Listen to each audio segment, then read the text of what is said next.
And we're live with episode number 3 of the Immorals with your host, Chuy. And Tony. And we're here again, man. Right here, live from your living room. We switched scenarios. We're out of Marlon's place. And back in the original studio, which is my living room. Right, the original studio, Tony's living room. Boom.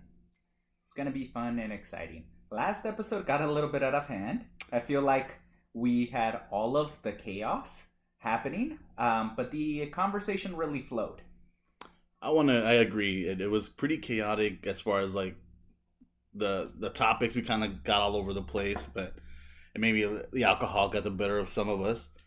Dude, just say Marlon. Right? It got the best of Marlon. It kind of did. He was kind of like talking over people, and you could kind of get it. I understand that he wanted to get some stuff in, but we could have had better flow in the conversation. I mean, to be fair, don't we all want to get some stuff in?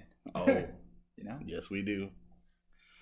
All right, we're starting off with some hypotheticals or some current events. Let's talk about like the Queen. The Queen just died. Do you give a fuck?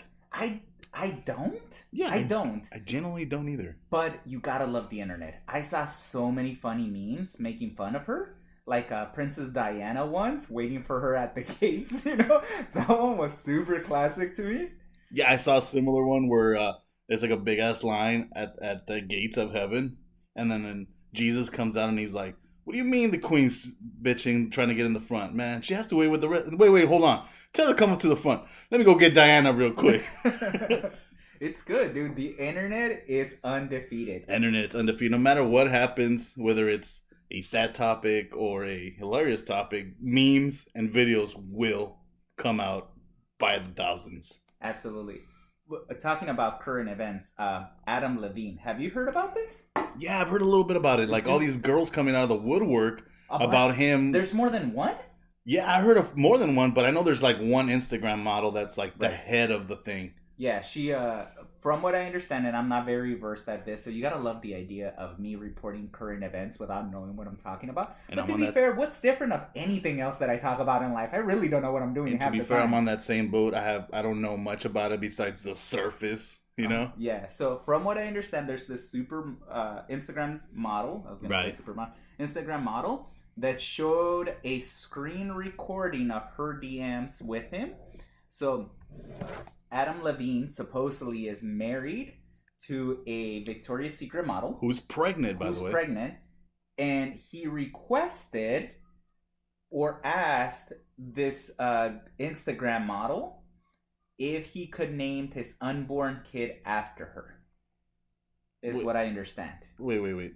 The model, the IG model wants his... No, he offered it. So let's say you're the dude. You're Adam Levine. Right. And you meet this honey. Got it. And you vibing with her so hard that you offer to name your kid after her from your current pregnant wife. Oh, that's pretty. That's a big no-no, right? If the current pregnant wife. Right. I feel like that's a universal right. That's hardcore, bro. But that's rough, huh? I mean, she's got the receipts, bro. She's showing screen recording of the DMs. Screen recording of the DMs. So what's his story? Have you heard of his story? I've not heard his rebuttal at this point. But what do you say to that? I don't. They got you red-handed. That's you, bro. What are you gonna say? Oh, I don't control my Instagram. I have a dude running it. That's what I would say. That's a really good defense to come up with. I mean, you're a celebrity. You're a celebrity because a lot of celebrities have other dudes running their IGs, their social medias, a group Facebook. Of PR people. That's good, dog. Right? Let's hit up Adam Levine right now and tell him we have a way out. Your Twitter is not ran by you, right? Wink, wink. Yeah, dude, that's solid. But that's wild, right? That's extremely wild, man. I would not want to be in his shoes in that situation, but I would want to be in the shoes for any other situation. I feel about the same. I mean, but at the same time, you got a pregnant supermodel and an IG model hitting you up for shit that you were, you know. It gets so complicated the bigger you get, huh? Right. It's these problems that, like, dude, you know, he's trying, like, he wishes so bad he lived under a rock right now. And like, he could hide under a rock. to go on a smooth transition on the bigger you get, we had to talk not before we started talking about how you moved up in a company and how much moving up brings in way more responsibility, right? Absolutely, 100%. I feel like I am so underwater. In what sense? Just like workflow, or on what people expect of you, expectations, work. It's a little bit of everything, right? So like I think going into like production. When I was in production, so I'm in sales. When I was in production, your boy's got a flow about him. I can recognize patterns of behavior. Even as people are talking and they're giving you objections, I already know what I'm going to say to be able to close the sale, and I'm going to close it. Right. Like, it becomes so easy. But when you're dealing with, like, the managerial stuff, when I became an AM, it became a lot of other people, right? Like, understanding people's problems, understanding expectations for other people, and it became very other people-ish. Right. And it became unmeasurable on top of that. So I went from production where I can see the widgets that I'm putting up on the board to no widgets, but feeling blown out at the end of the day. A little more unpredictable because it's pretty much you're relying on other people's performance. Right, but you're also support for other people. So you do the best you can, and I'm using quotations because people can't see me. You're doing the best that you can, but it's either received or not received. So it's untangible, right? So like you hit me up, you ask for help, advice, you ask for coaching or development, and I'm going to give you my best effort. And it might resonate, you might feel really good about it, or you might not, but you're going to tell me it was good 9 times out of 10 because you're not a dick. Because most people are not dicks. So most people are going to be like, thanks, but you don't know if you did good by that person or not. And then later on, that person might hit you up again and ask you for help in a very similar way. And you realize like, oh. Nothing I said stuck with this person or resonated in any way, shape, or I form. wasn't good, bro. Like everybody's allowed to have bad days, right? Or there's escalations, there's busy work, there's compliance stuff. And now that I'm in like a manager role on top of that, it became way more of that. And it became very like dog and pony show. There's a lot of like fluff that's involved with the position. So overwhelmed wise, like I am overwhelmed with workload because I haven't hired an assistant manager yet. So I'm doing that job and my job, and plus there's all this extra compliance stuff that I'm having to deal with. Do you think that your workflow or your workload is gonna reduce, or you're gonna get a easier? I mean, it's gonna become not necessarily easier, but at least you'll have less of the load, or less. How can I say this? Once you get a manager, or an assistant manager, you think that he'll be able to shoulder some of that weight, or her, because it could be a female. Fair. I am always looking to drop a load. Fair. So, I think everybody is. Fair. No, joking aside, I really hope so. I think it's a numbers game, you know. So like the more bodies that you have, the less of an impact that has on one single person. So I do think that there is the opportunity of making that more simple. Okay, I get it, man. But I mean, we can move on from what your work is, but just to give people a little perspective of what you're going through right now. I appreciate it.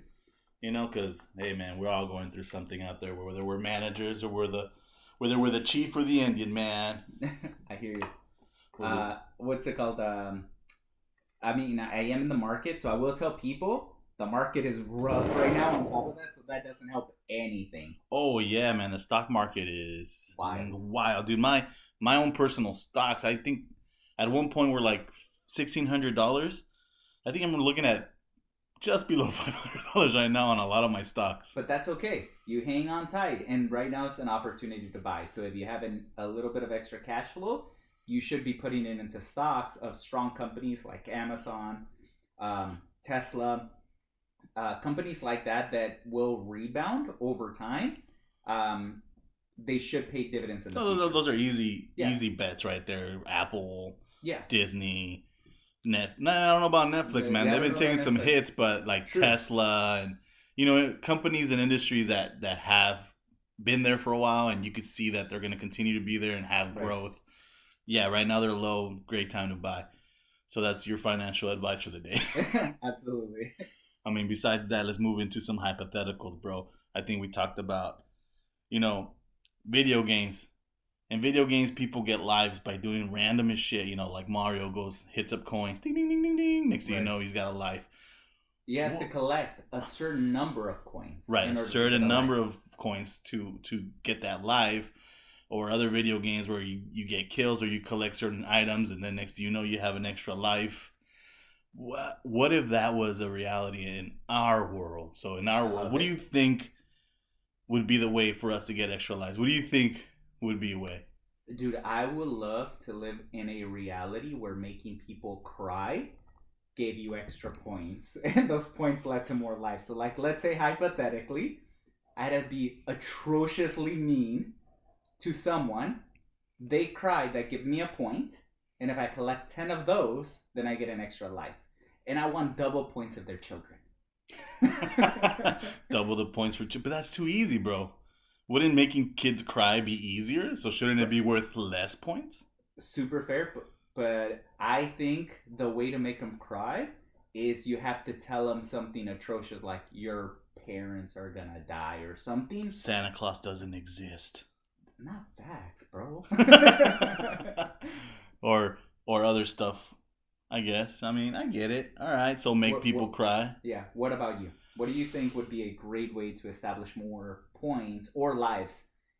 So, like, I like the idea of having to accumulate a certain amount in order to be able to cash it in for another life. Right. So maybe... And hold on. Before you answer, so when we say another life, do you die and go from where you left off? So, like, I could jump off of a building, go splat, and then I just get up and I'm good to go? Like New Guy, or the guy, that Ryan Reynolds movie where you just so the next day you wake up in your bed. But your bed. So it's a groundhog. I relive the day that I died, or... Ooh, good. Or do I go to the next day? Or is it like Mario, you just reappear in the same spot where you left off? Oh, super fair. So, ooh, either one would be good, man. I kind of want to lean towards you have to restart your day all over again, bro. Groundhog sounds pretty awesome. Because you already kind of know what to expect, what's coming, and you can go for it again. But dude, that'd be great, because then you can cash in a life on a rough day where you maybe made a move that you weren't necessarily the happiest exactly. with. What? Oh, hold on. What is a day that you would relive?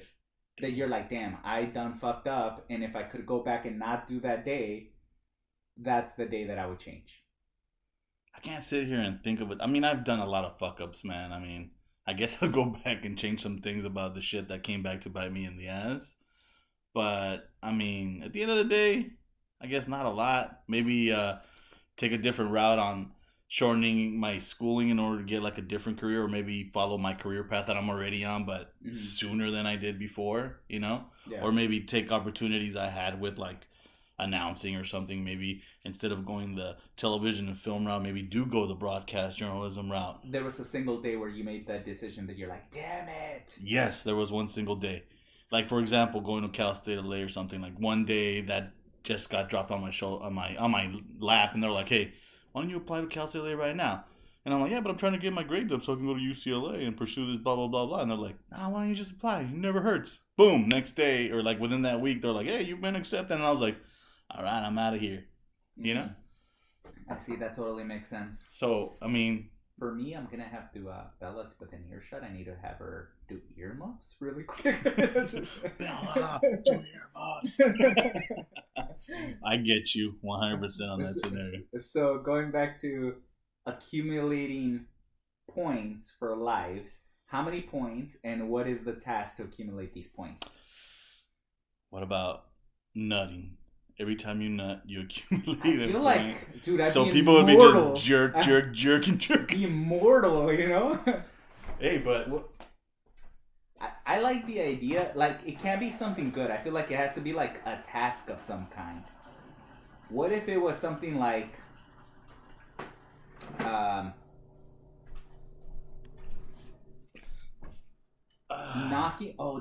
knocking things out of people's hands. when they're walking. How great would that be? That would be a fucked up world, dude. No matter where you go, people are going to be trying to swat you. And I'll be swatting motherfuckers. You go to a bar. And then you lose your points if somebody swats you. Oh.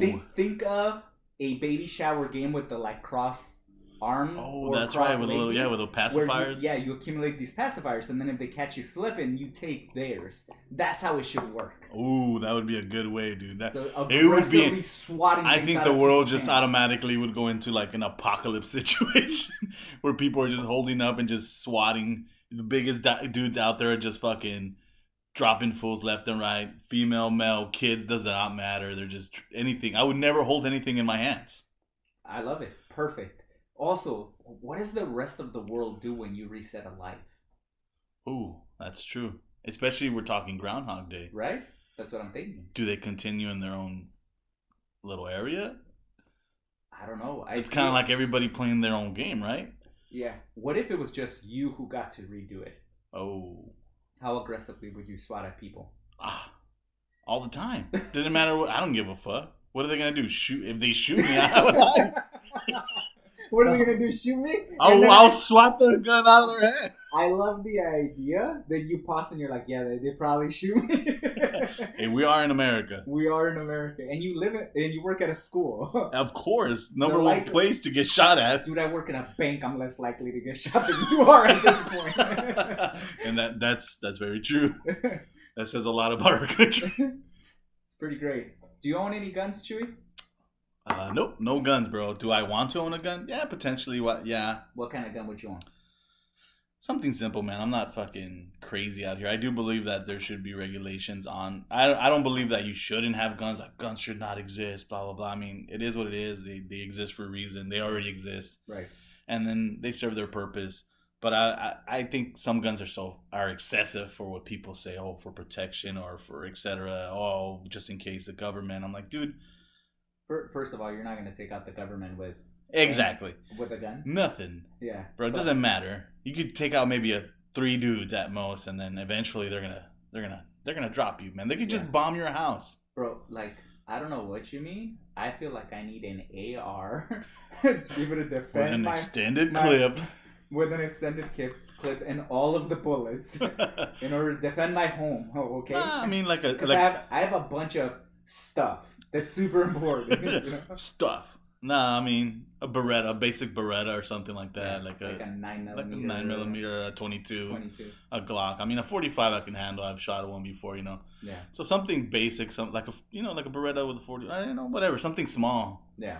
It doesn't have to be huge, just as long as it serves its purpose of hey, if I need it for protection at one point or another, might as well have it. It's how I know you have a little dick. Oh. Yeah.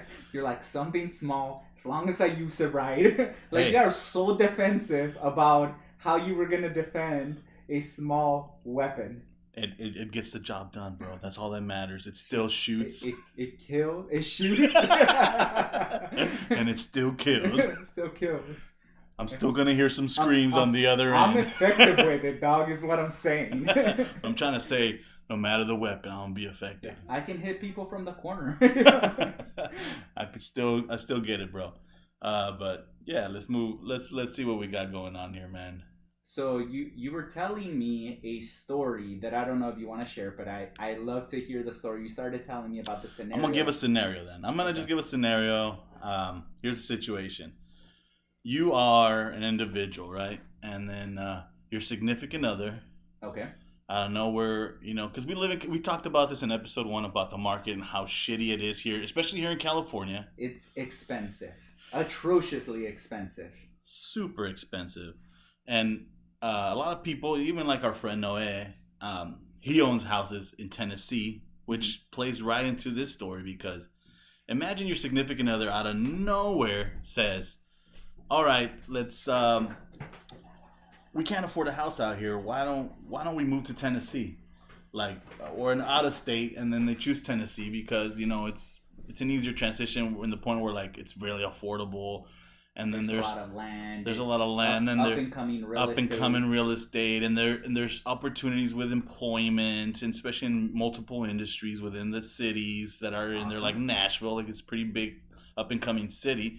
So the suburbs around Nashville are are really affordable. And when they're popping, they're growing. Nice houses, so big land, the works. Your significant other says, let's make the move. You guys start applying for jobs. So let's say you start applying for jobs. You start interviewing because you're like, we got to make this happen ASAP. Absolutely. And I'm charming, dude.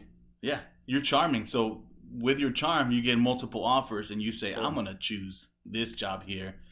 I'm ready to go. Okay. You quit your current job. You put in your 2 weeks notice because you're like, yo. I'm a good dude, though, so I give 2 weeks. Yeah, of course. You give your 2 weeks notice because you're like, not even 2 weeks. Let's say you give your 3 weeks notice. Nah, it's 2 weeks because it's coming pretty quick. Okay.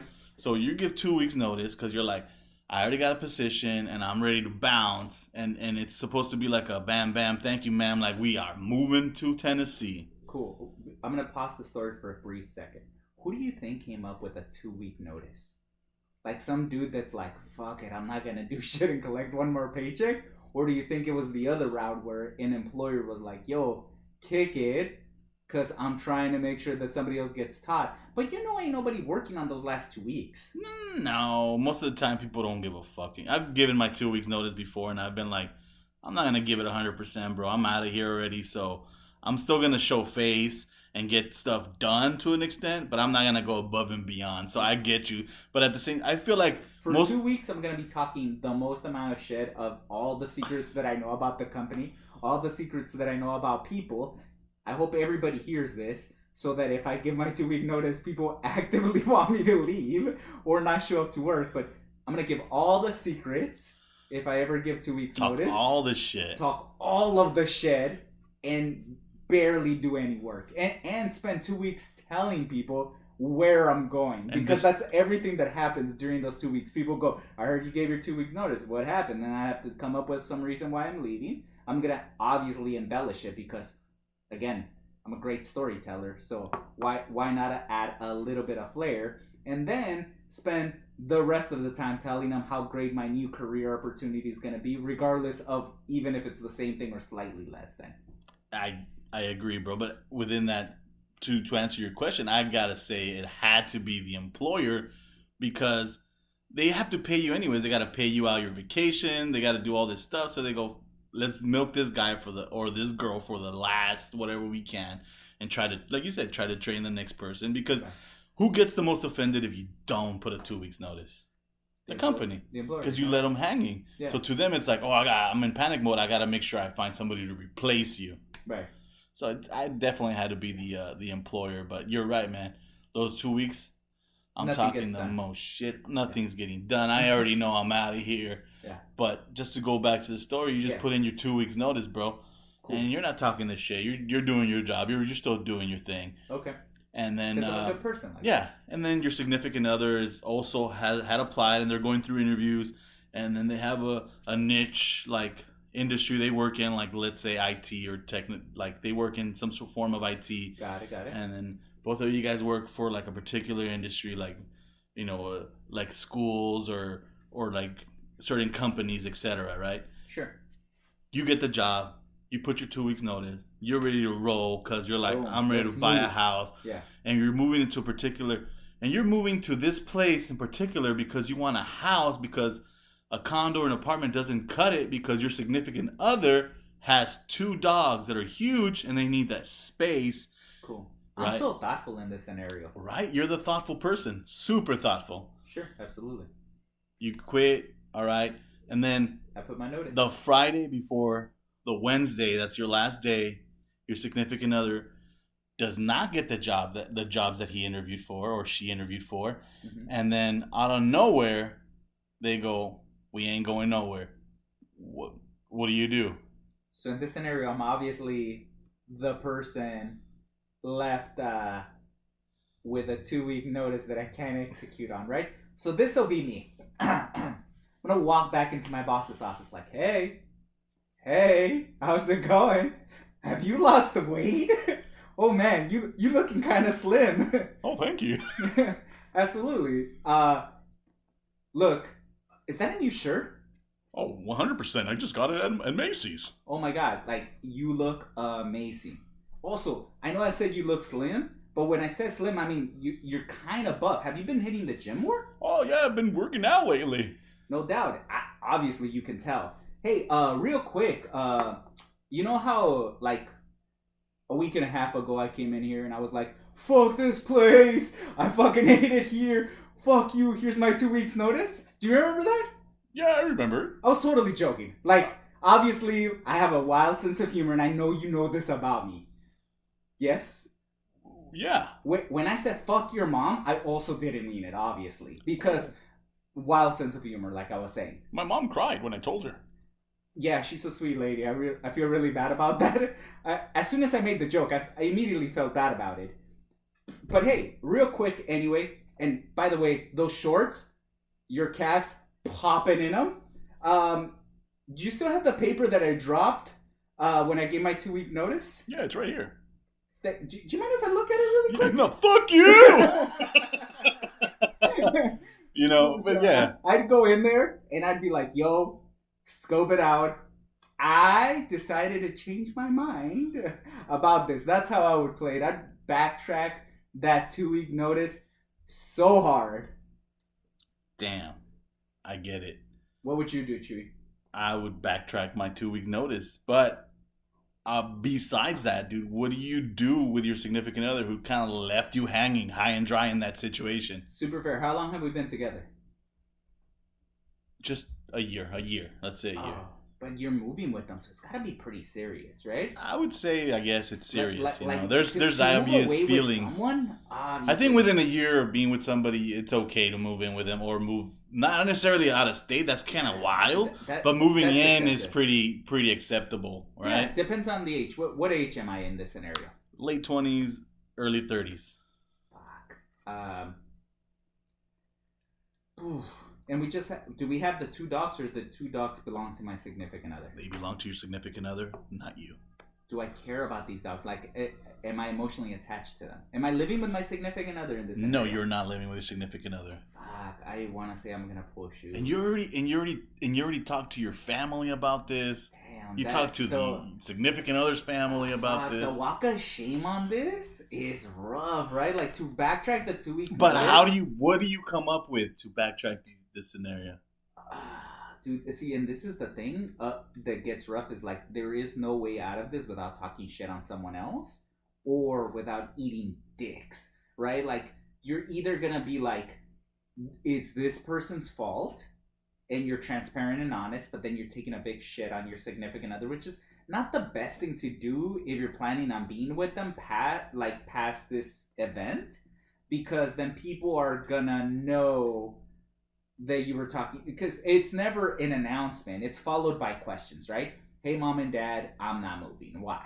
Blah, blah, blah, decided not to move. Why? I thought you gave notice. And then there's like all the questions that follow that, right? So are you guys not moving? Why? Did you say, like, there's all these questions that are going to follow that I don't want to deal with. I get it. So do you come up with some story, or do you just come up clean, like you said, clean? You come up clean and be like, yo, this is what's going down, and I want to retract, because at the end of the day, you know how to do your job, and they're not gonna want to look for somebody else, because it might be a little hard to find somebody, or it might take some time or a process, sure. and you're coming up on what you need to be getting done, right? Mm-hmm. It's so hard. So like I probably wouldn't lie, because like within line, it's so difficult to keep stories straight. So if it was me, I very likely would be like, it's still a lie, but it's not throwing a person under the bus. If I decided to stay with my significant other, which is a big if, a year in, no kids, not currently moving in or living together, I'd realize, like, there are certain moments, right? Right. So for me, this would be like a sign of maybe it's time to move on. Because I agree, it's a big red flag, right? It's huge, because it's selfish beyond belief, because the decision was made without you to stop the plan that was pre-agreed upon, despite the situation that you're in order for personal like, not safety, but personal like, you being good. Like, you made sure that you were good over the other person. So personal preservation was the reason why you made the decision, not considering the other person in any way, shape, or form. It's a huge red flag for me, and I think if it was me, I would pull shoot out of the relationship. I agree, man. I think that would have been my same same thing I would do in the scenario with a significant other who'd pull out of a scenario where not only did that person come up with the idea for us to get a place, but then to move out of state, and then the whole idea, and then they just pull out last minute because they didn't get like a job somewhere. I mean, that's without a conversation. That's rough. That is super not rough. Being considered. Super rough. Yeah. So I'm with you, man. I would have pulled shoot too, man. That's just boom. Let's go. Same scenario, but instead of your significant other saying, I didn't get the job, I'm done, I'm not moving, blah blah blah blah. Sure. You're in that situation, you're about to move, and then somebody in your family gets significantly sick, or they're like where it's like gonna be like a constant thing where they need to be taken care of, etc. What would you do in that scenario? I very likely would still move.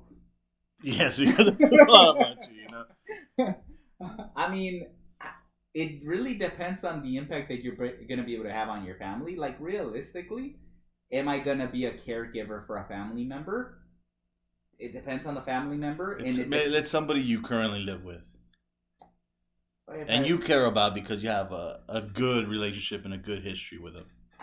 It depends on the amount of caregiving I'm going to have to give. I got to be Let's honest. say it's not significant caregiving, but it's a situation where they need somebody occasionally, and especially they can't move with me? No, they can't move with you. I mean, we're doing a hypothetical here. No, I get you.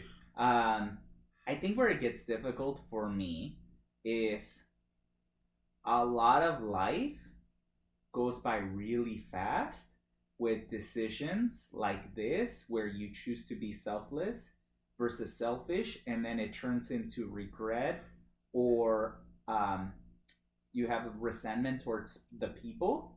So as selfish as it sounds, if it bear no impact on me and it bear no impact on my outside relationships, then I would stay. If it was to cause any kind of impact or conflict in my outside world, I would leave. Okay. I understand. How about you? You staying or you going? I think I'm in the same boat, man. It depends on the situation again. Does it impact me that greatly, or does it impact the person for me to really stay? Like, is it really going to be helpful? Is it going to be that significant in that person's like progress or that person's like health, etc.? Then I'd probably stay, because at the end of the day, you do a lot of things for family, sure. Or and then otherwise I'd be like, yo, I gotta think about my own progress, or especially within like myself or my relationship or my couple, whatever. Right, absolutely. So I want to turn it over to the immoral advice segment. This is my favorite segment, I gotta be honest, where people ask us questions and then we give them our immoral input on situations. We're here for immoral support. Send us your questions, dating advice, relationship advice, scenarios or situations that have happened in your life. What's going on with you at work? Hey, you dealing with depression? You dealing with stress? You got anxiety? Boom, we got you. Hit us up. We are the pill that you can take. Yeah, exactly. I almost say suppository. You're gonna be the suppository to all of your problems. Because it's more direct. It goes straight to the bloodstream. Boom, that's us. We hit hard. So somebody wanted me to talk about fitness, right? And general basic fitness. So I'm gonna break this down in two very simple ways. One is let me do three. It's gonna be strength training, and it's gonna be eating, and then it's gonna be cardio. So the card. What cardio? It's like an automobile. No, it's aerobic exercise of some kind. So to deal with the strength training, I'm gonna go really quick here through this one. Is depending on the amount of days that you can commit, you want to do 2 to 3 days minimum. And you'd want to do full body workouts that are compound workouts, meaning they work out multiple parts of your body. So you'd want to do that every day, like a push-pull and like a push day, a pull day, and a leg day, and that covers your 3 days. You pick 3 exercises that you can do the workouts, things like deadlifts, bench press, pull-ups, squats, things like that are big muscle groups, overhead presses, where you can do three workouts. You do reps of up to 10, and you increase the weight to where you can only get about 6 reps. But what would be the preferred set? Are we talking 3 sets or 4 sets? So it'd be 3 sets when you're starting off, and then you do 10 repetitions 3 times, and then you move on to the next workout. And again, you do 3 workouts.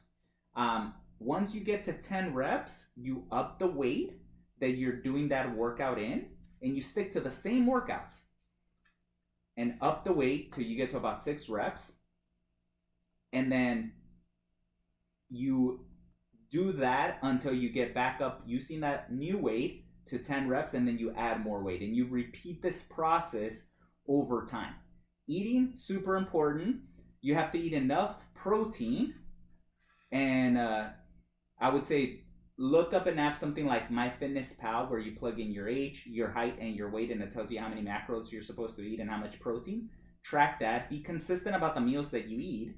And then cardio, do that about 3 times a week. If you can stick to that regimen, the average person can feel pretty good about themselves. Okay, so by protein, so what would be like is there a science to it? Like, obviously I've heard that every individual is different when it comes to their diet and as well with their workouts. Yeah. So obviously high protein or a high protein intake is necessary. I hear that across the board. Yes. But it always becomes kind of like a gray area when it comes to carbs. Like, what is your intake or your input, not intake, or what is your particular intake, but your input on carbs? I think carbs are important. They serve a purpose.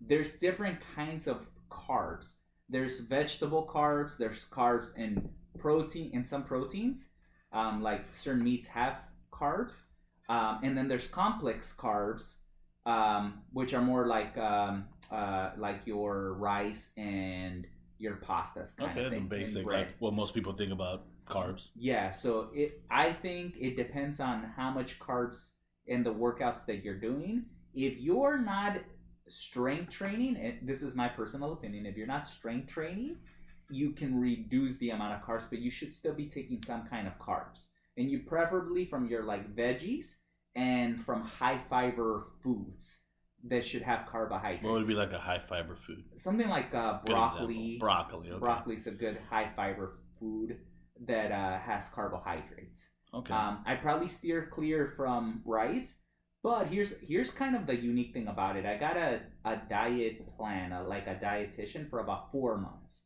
and that person had me eating a grip of carbs and high in protein. I was eating about 6 meals a day, carbohydrates in every meal. Lost a grip of weight. Huh. So based on your training style and the amount of cardio that you're doing and your ratios of carbs and food, you can lose weight with carbohydrates. You just have to have the right amount of carbohydrates to the right amount of protein, and your cardio and your strength training has to match. I do remember you telling me that, and that it did not necessarily matter when it comes to cardio. It doesn't necessarily matter the amount of time you spend on doing cardio, right? But the amount of calories you're burning. I remember you broke it down to like you got to be burning 400 or 500 calories when you do cardio. Right, and that'll help you lose weight because it's about 2,500 calories for 1 pound of body fat. So take that into consideration, right? So if you spend a 500, that's a rough number. If you spend about 500 active calories, not regular calories, but active calories on like an Apple Watch, and you do that 5 times a week, you got a pound right there. Okay.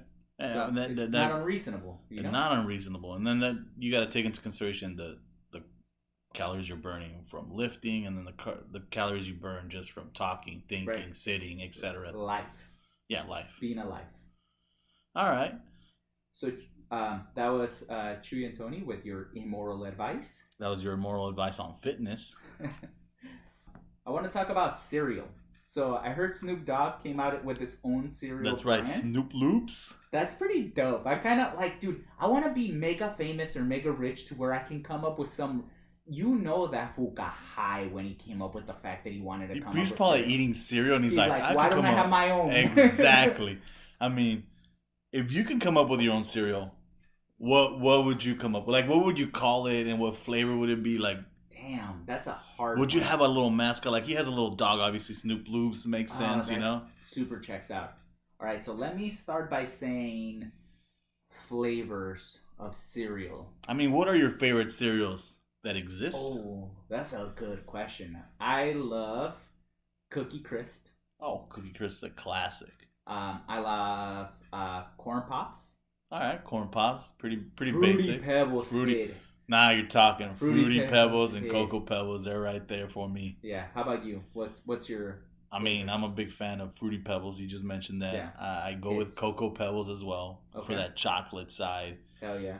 The milk, delicious. Oh, afterwards. The milk afterward. I mean, I remember back in the days we used to talk about like, why don't they just sell the milk? They do now. Protein shakes. Now they do. So smart, bro. Yeah, and we talked about, I remember telling you this like, dude, that was your idea. We were like teenagers. I remember saying like, why don't they just package this and sell it? Fruity Pebble flavored milk. Delicious. Cocoa Pebble flavored milk. Delicious. Right? So cookie, yeah. Reese's Pieces is a solid one too. Reese's, I'm not super into peanut butter, but I can see where that would hit. I'm also a big fan of the Captain Crunch, but the berry Captain Crunch, but it cuts the fuck out of my mouth. I was gonna say that the roof of my mouth tore the fuck up afterwards. Oh, 100%, but I thought it was delicious. I let it sit out for a little bit. Like, you have to let it sit out. Another conversation people have had, and I remember I used to work at the summer camp, and there was an argument going on between somebody who said they like soggy cereal and somebody who said like, nah, the cereal cannot be soggy. Like, where do you sit on in this? Do you like soggy cereal, or do you go with the like it still has to have that crunch?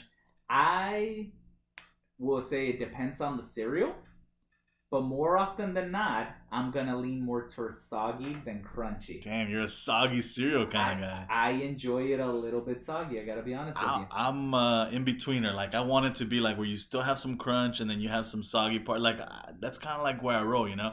That actually makes sense because that's kind of what I was thinking. But if I had to lean one way or the other, I'm for sure going soggy. But I do like when it comes to Fruity Pebbles, I don't want it to be mush. I want a little bit of crunch. Because I saw this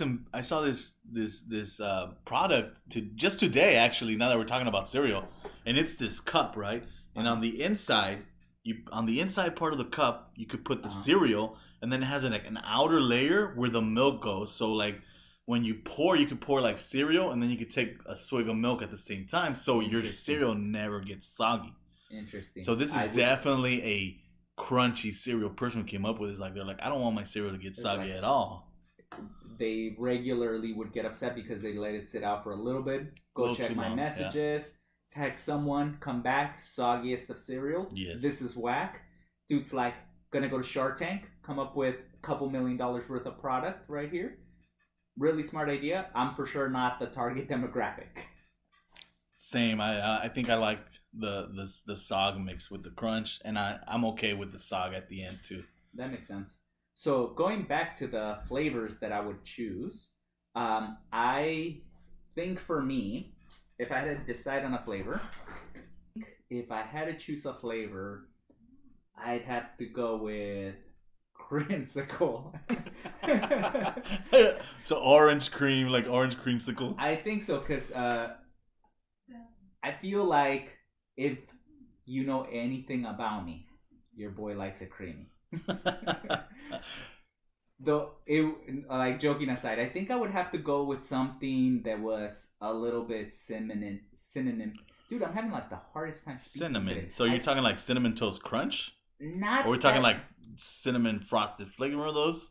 Dude, Cinnamon Toast Crunch, by the way, that when we're talking about milk, I like the milk. I don't like the cereal as much, but I like the milk. Oh, the milk is pretty delicious. Dude, I have an idea what I would do. Right. So my cereal would actually be a bunch of Mexican cookies. Ooh, like the gamesa and the las cocadas and the 100%. Canelitas but think of those cookies in polvorones. Miniature form. Oh. And then you'd pour, and you'd have like waffle ones in there. You'd have like all of those cookies. Oh, the wafers. So you'd have that big box of gamesa, the assorted pack, but miniature. Everybody's seen that blue, like tin foil thing. Yeah. Oh, those. And those two, like it'd be a little bit of everything, and you just have a bunch of little size cookies. Throw them in there, because what did you used to do? When you're Mexican and poor, bro, what you used to do, and this is why it's hitting so hard for you right now, you would grab those cookies and you'd break them up into a bowl, dump milk on them, and eat them like cereal. I would shrink them. Honey, I Shrunk the Kids style, where they were small, bite-sized, and I'd make a cereal out of that. You did say you're a big fan of Cookie Crisp. Cookie Crisp is like a cookie, but more of a cereal. Right. But you're leaning straight into the little tiny cookies. Absolutely. Delicious. Oof, that's a big hitter. But what would you call it? Dude, that's a good one. Help me out with the name. Damn, because they're little cookies. Cookie Crisp is off the list. It's off the list. But we're talking Mexican cookies, and then gamesa is like the main one you're going for. Damn, what would you call it? Snoopaloops goes with his name, Snoop Loops, and they're loops. Yeah. And he's kind of biting on Fruit Loops on that one. A little bit. You're right. I never figured how close the names came together. What would we go with here? Would you keep it in Spanish, or would you go with an English name? I think whatever hits the best. Damn. Galletazos. Or, Galletazos is good? But would it have a market in the U.S.? That's the question. To be honest, a lot of Mexican stuff is pretty... But not just that. Like, you got people who are like already know takis. Yeah. And then they're big on a lot of that. Yeah. Rancheritos over here are hitting. Yeah. You know? What would you call it? That's a good idea. Would you have to put your name? That's such a good idea. Like, as I'm coming up with it, I'm like, why doesn't this exist? I think it's gonna exist after this episode comes out. Dude, that's such a good idea. Wait, by the way, we're gonna copyright or trademark that idea. As of September 20th, which is the day we're recording. I came up with the idea to miniature shrink these Mexican cookies and make them into a cereal. Yes, 100%. Galleta cereal galleta. Like cookie. Can't go with cookies and milk. Oreo already covered that. Yeah. Cookies and cream. Alright. Cookies and cream is good. Dang. We're going to have to come up with a name. Send us your suggestions. Yeah, send us your suggestions of like what cereal you'd come up with. But not only that, but what name would you give Tony's cereal? Like, that's a really good idea. I don't think I could top that. Like, that's pretty solid. That's a solid idea. Dude, I feel like as far as cereal is concerned, that would hit the hardest for any Mexican person out there. Yeah, 100%. Yeah.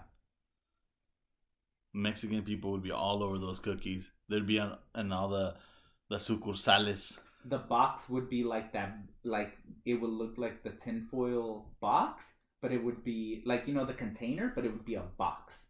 Oh, with the blue and then the housing in the lake or the field, whatever it is. Oh, bro, what if it was a box like the shape of a cereal box, but it came off on top like the container, an aluminum box container, and now you'd have a bunch of Mexican people that are using that as storage on top. You'd go in for some cereal, and then you'd be completely shocked. No little cookies inside. Tell me how many times you thought you were getting cookies, and instead found people like the stuff that your mom sews. Oh yeah, I'd find all the sewing, the string and the yarn. I'll be like, and the little needles. I'll be like, what the fuck is this? Trying to get a cookie.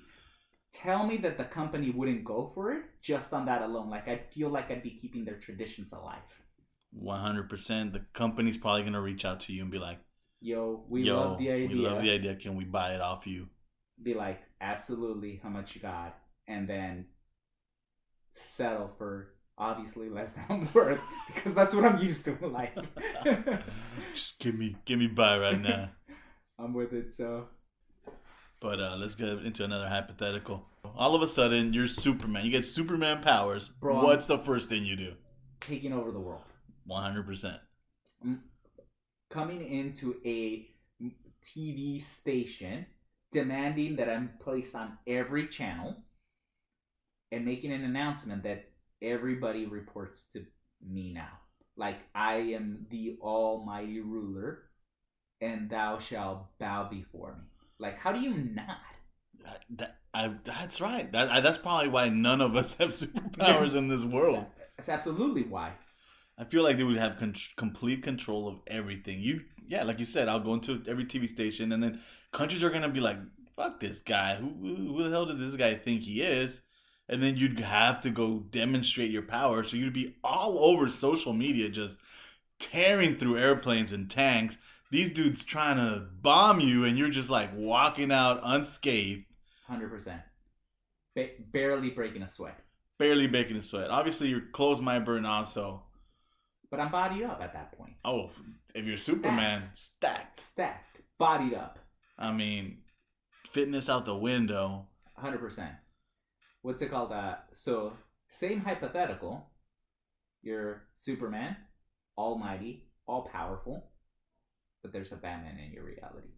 You still try to take over the world. I think you're kind of fucked in that situation. Because he knows how to take you down. I mean, like, I'm probably going to keep the peace at that point, you know? At that point, yeah. I mean, you're kind of talking of an injustice situation there. 100%. Nah, you're kind of screwed. So I have a question for you. So I saw a TikTok the other day that talked about DMT. Okay, DMT. And they talked about the scenario where when you do DMT, you're out for 10 minutes in this reality.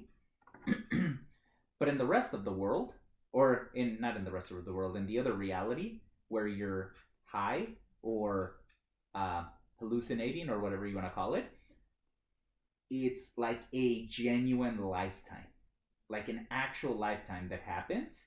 So you're conscious in this other reality where time has slowed down in this one or sped up in that one, however you want to interpret it. And people live full-on lives. I saw that same TikTok. I know which one you're talking about. They talk about like a person potentially being married, having a family, kids, a whole life, right? And then DMT ends and you wake up.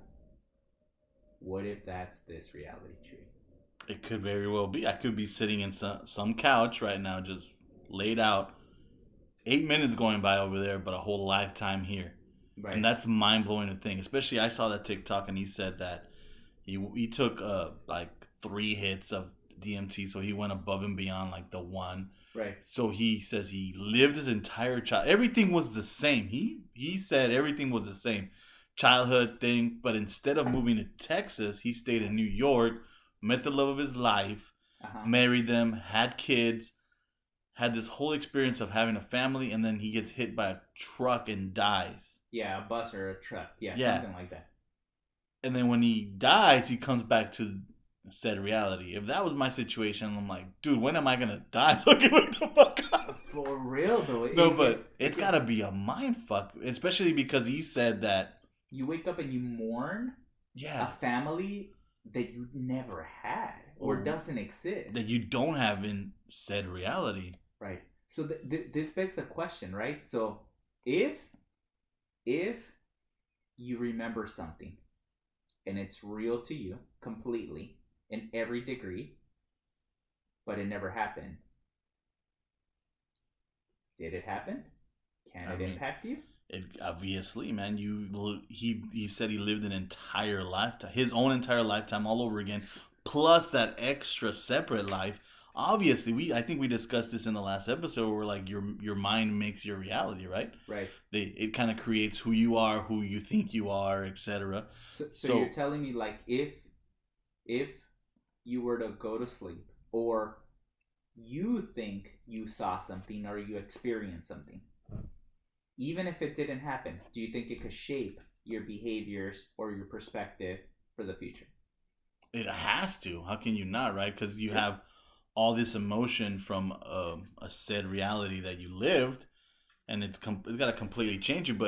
And now at that point, I'm like, do you like, for example, that dude, I'm like, do you go look for your like love of your life. Dang, that's a really good one. Like you go back to New York and see if that person exists. Right. Or even like if they're with someone right now. Oh. Dude, what if they were with someone?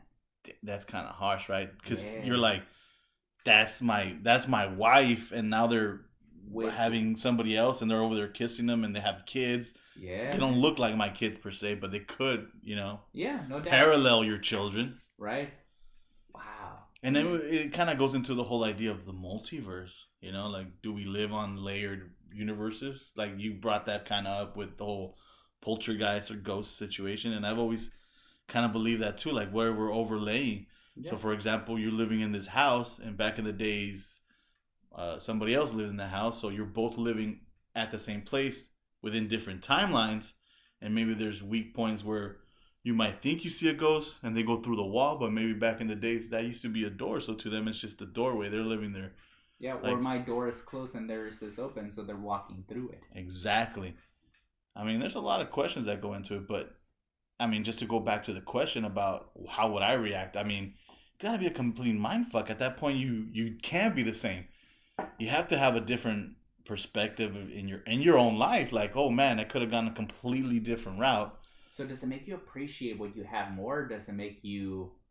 Well, it depends on how you perceive your other life. Because, for example, this dude, he really appreciated his life. He said he was super happy in that like relationship, and he said, I met the love of my life, and we had beautiful kids who I love very much, and et cetera, et cetera. But do you go through the rest of your life lamenting that didn't happen? I almost feel like it... No, I think I mean, it depends on the person again. Does the person lament? Some person can sit there and just wallow just with anything, even with the smallest things in your own life. But I think at that point you have to take the positives and run with it, right? Yeah. And see how you can take a part of that life and that person you were, and see how you can implement it into your reality that you're living right now. I think that's great perspective. And to add to that, I would say like it almost forces you to appreciate your current life. So it takes me back to the idea. I remember that drunken night when you called Melissa and you said you wanted her to be your girlfriend.